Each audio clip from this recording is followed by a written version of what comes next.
Hi കൂട്ടുകാരെ, നിങ്ങൾക്ക് എല്ലാവർക്കും സുഖമാണോ? ഞങ്ങൾക്ക് അത്ര സുഖമൊന്നുമില്ല. ഞങ്ങൾക്ക് തൊണ്ടവേദന, ജലദോഷമൊക്കെ ഉണ്ട്. എൻ്റെ സൗണ്ട് കേൾക്കുമ്പോൾ തന്നെ നിങ്ങൾക്ക് മനസ്സിലാവും. അപ്പോൾ ഞാൻ ഇന്നൊരു പെട്ടി പാക്കിംഗ് വീഡിയോയാണ്. എൻ്റെ ആങ്ങളെ പുറത്തേക്ക് പോകണതാണ്. അവന് 1 മാസത്തെ ലീവിന് വേണ്ടി വന്നതാണ്.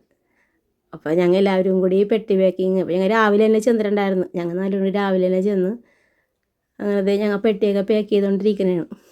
പെട്ടി പാക്കിങ് നമുക്ക് എല്ലാവർക്കും ബുദ്ധിമുട്ടുള്ള കാര്യമാണ്. നമ്മുടെ ആങ്ങളമാർ അല്ല, നമുക്ക് വേണ്ടപ്പെട്ടവരിങ്ങനെ പോകുമ്പോൾ നമുക്ക് സങ്കടമുള്ള കാര്യമാണ്. പക്ഷെ അത് പുറത്തെ കാണിക്കാൻ പറ്റില്ലല്ലോ. എല്ലാവർക്കും ഭയങ്കര ബുദ്ധിമുട്ടുണ്ട്. അവനും ഭയങ്കര സങ്കടമൊക്കെ ഉണ്ട്. അങ്ങനെ അച്ചപ്പം, കൊള്ളപ്പം എല്ലാ സാധനവും ഉണ്ട്. പിന്നെ അവൻ്റെ കൂട്ടുകാർക്ക് കൊടുക്കാൻ വേണ്ടി അവരുടെ വീട്ടുകാരൊക്കെ ഓരോന്നേ കൊണ്ടുവന്നിട്ട് അതൊക്കെ ഞങ്ങൾ എടുത്തൊക്കെ വെക്കണേണ്.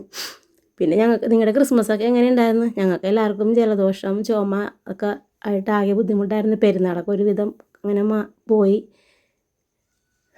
പിന്നെ എനിക്ക് വർത്താനം തന്നെ പറയാൻ പറ്റാനുള്ള കഫക്കെട്ട് കാരണത്താൽ ഞങ്ങൾ എല്ലാവരും കൂടി ഇരുന്ന് ഫുഡൊക്കെ കഴിക്കണതാണ്. ആങ്ങളാണ് ഇരിക്കണത്. അങ്ങനെ എല്ലാവരും കൂടിയൊക്കെ ഫുഡൊക്കെ കഴിച്ച് എല്ലാവർക്കും സന്തോഷമൊക്കെ ഉണ്ടെങ്കിലും അവർ ദുഃഖം കൊണ്ട് പോകണേന്. ഇനി അടുത്ത ഡിസംബർ നവംബറിലൊക്കെ ആകുമ്പോൾ വരുവുള്ളൂ. അങ്ങനെ അവർ യാത്രയൊക്കെ പറഞ്ഞ് പോകണതാണ്. അപ്പം ഞങ്ങളാരും പോകണില്ല. എന്ന് വെച്ചാൽ ഭയങ്കര മഞ്ഞും ഇതൊക്കെ ആയിട്ട് പിന്നെ വെളുപ്പിന് 3 പിന്നെ ആക്കിയിട്ടും വരുമ്പോൾ അപ്പം ഞങ്ങൾ എല്ലാവരും ടാറ്റ ബൈ ബൈ പറയാൻ വേണ്ടി നിൽക്കണതാണ്. ഭയങ്കര സങ്കടമുണ്ട് പോകാൻ നേരത്ത്. ഇത് പറയുമ്പോൾ തന്നെ എനിക്ക് കരച്ചിൽ തന്നെയാണ്. അപ്പം ഇത്രയൊക്കെ തന്നെയുള്ളു. ആകെ വണ്ടടിച്ചൊക്കെ നിൽക്കണതാണ് ഇവർ. എന്നാൽ ശരി, നമുക്ക് അടുത്ത വീഡിയോ ആയിട്ട് വീണ്ടും കാണാം. ടാറ്റാ.